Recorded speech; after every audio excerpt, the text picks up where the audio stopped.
South কোরিয়ায় আমার জীবনের সেরা ঈদ এই ঈদ। ঈদের সকাল, নামাজ আর ভালোবাসার মুহূর্ত নিয়ে এই ব্লগটি। তো ঈদের দিন খুব সকালে ভোরে ঘুম থেকে উঠেছি, আর ঘুম থেকে উঠেই খুব যত্ন সহকারে গোসল করে নিয়েছি এবং ফ্রেশ হয়ে কিছু না খেয়েই বের হয়ে পড়েছি ঈদের নামাজ পড়ার জন্য। এই ঈদটা আমার জীবনের সবচেয়ে স্পেশাল ঈদ ছিল সাউথ কোরিয়ার মাটিতে, হাজারো কিলোমিটার দূরে আমার দেশের মাটি থেকে। আমি ঈদের সকালে ট্যাক্সি করে রওনা হই কোরিয়ার গঞ্জিয়াম মসজিদের দিকে। আসসালামু আলাইকুম ভাই ব্রাদার, কেমন আছেন সবাই? আশা করি সকলে ভালো আছেন। তো আমরা ঘুম থেকে উঠেই এখন যাচ্ছি, তো দেখলেনি তো আসলাম গাড়িতে। এখন আমরা মসজিদে যাব নাকি? মসজিদে যাব নামাজ পড়তে, ঈদের নামাজ। কোরিয়ার মাটিতে এটা তৃতীয়তম ঈদ, আর আপনার চতুর্থ নাকি? চতুর্থতম ঈদ। আর সব থেকে মজার বিষয় হচ্ছে যে এবারে ঈদ মানে বেশি একটু মানে অন্যরকম। ছুটির দিনে, সচরাচর ছুটির দিনে ঈদের মধ্যে নামাজ পড়তে পারি না।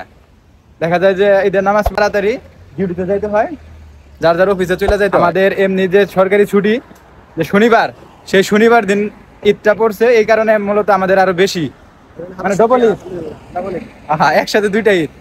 ঈদের নামাজ শুরু হওয়ার আগেই মসজিদে পৌঁছে যায়। চারপাশে অনেক ভাই, বাংলাদেশি, পাকিস্তানি, আরব, তুর্কি, সবার মুখেই যেন ঈদের হাসি।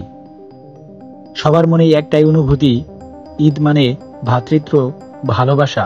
সবাই নতুন জামা পরে আসছিল, কেউ কেউ দেশি সাজে, কেউ আবার কোরিয়ান স্টাইলে। একটা মিশ্র সংস্কৃতির মধ্যে একটা বিশুদ্ধ ঈদ আনন্দ, সেটা ভাষায় বোঝানো কঠিন। আসসালামু আলাইকুম, ঈদ মোবারক।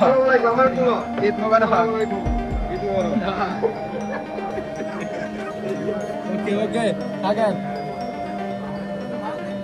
আসলে মূলত আমাদের যেতে একটু দেরি হয়েছে, তাই আমরা প্রথম জামাতে নামাজ পড়তে পারি নাই। তাই আমরা বন্ধুদের সাথে নামাজ আদায় করতে পারিনি। তারা প্রথম জামাতে নামাজ পড়ে বের হলো, আর আমরা এখন যাব দ্বিতীয় জামাতে নামাজ পড়তে। এই ঈদটা শনিবার পড়েছিল, আর সত্যি বলছি এই শনিবারটা আমার জীবনের সবচেয়ে সুন্দর দিনগুলোর একটি ছিল। ভালোবাসা, বন্ধুত্ব, ঈমান সব কিছুর এক অপূর্ব মিলন হলো এই দিনে। নামাজ শেষে ভাইদের সঙ্গে কোলাকুলি করলাম, শুভেচ্ছা বিনিময় করলাম। অনেকেই দেশে ফোন করে পরিবারের সঙ্গে ঈদের শুভেচ্ছা শেয়ার করেছিল। আমি নামাজ শেষে ভাইদের সঙ্গে বসেই সেমাই আর হালকা খাবার খেলাম। যদিও দেশের মতো আয়োজন নেই, তবু মিলেমিশে আনন্দ ভাগাভাগি করাটাই ছিল আসল কথা। শত শত মুসলিম ভাই একসাথে নামাজ আদায় করলো, একটা অদ্ভুত শান্তি আর ভালো লাগা কাজ করেছিল মনের মধ্যে। সবাই মিলে ভাগাভাগি করে সেমাই খাওয়া, বিদেশের মাটিতে এমন সেমাই যেন মায়ের হাতের রান্না করা ঈদের স্বাদ ফিরিয়ে দিল। বিদেশ থেকেও এই ঈদে আমি যেন আমার দেশকে ছুঁয়ে দেখতে পারলাম। এই স্মৃতি সারা জীবন মনে থাকবে। এই ছিল আমার জীবনের সেরা ঈদ।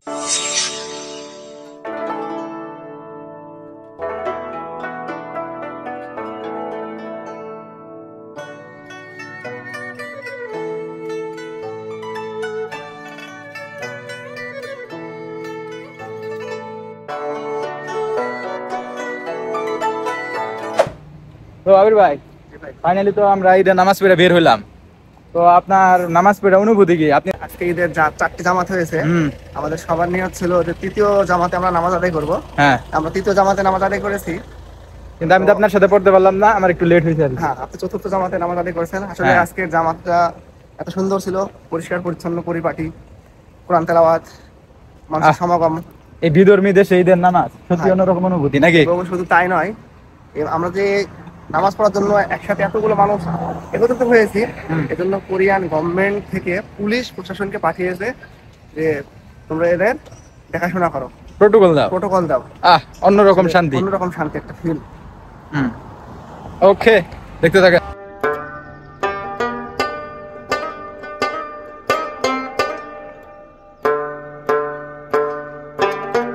ঈদ মুবারক, ঈদ মুবারক, ঈদ মুবারক আসসালাম কবুল করুক আল্লাহ তাআলা। প্রবাসের মাটিতে আমাদের এটা আপনার প্রবাসের মাটিতে কততম ঈদ? এটা আমার তৃতীয়তম ঈদ। আপনার? ইনশাআল্লাহ আমার এটা প্রায় 12 থেকে 13তম ঈদ। আপনাদের এক দোয়া চলে গেছে আমাদের জন্য।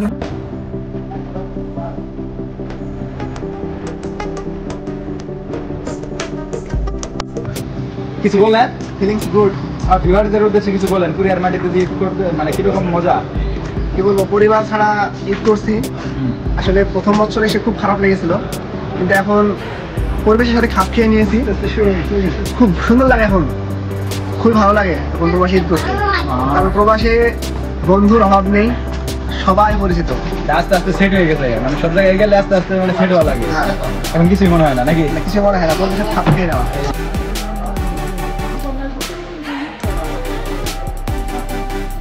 আপনার কুরিয়ার মাটিতে অনুভূতি কি? মানে পালন করে জীবিত অনেক দিন যাবত এটা আপনার কততম ঈদ? 22তম? দুই যুগ চলে গেছে। এক যুগ না, এক যুগ। ভাই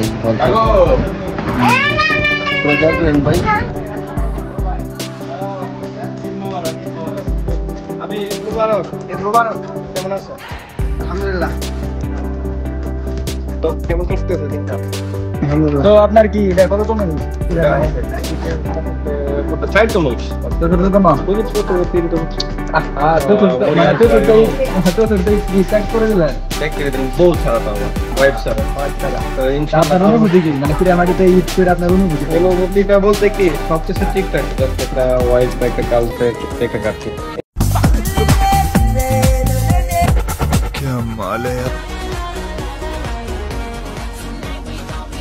নিয়ম নেই। ওকে, এখন আমার ভিউয়ারদের একটু সাবস্ক্রাইব করতে বলেন। ভাই অনেক ভালো মানুষ, ভাইয়ের পাশে অবশ্যই থাকবেন। আমি ভালো মানুষ, এটা আমার ভিউয়াররা জানে। ওকে, থামস আপ নিদা। আপনারাও কিন্তু আমার মতো কোরিয়ায় ঈদ করেছেন? নিচে কমেন্টে জানিয়ে দিন আপনাদের ঈদের অভিজ্ঞতা। লাইক দিন, শেয়ার করুন আর সাবস্ক্রাইব করতে ভুলবেন না। আরও এমন ভ্রমণ আর বাস্তব জীবনের গল্প পেতে আরিস রাকিবুল হাসান চ্যানেলের সাথেই থাকুন। ধন্যবাদ।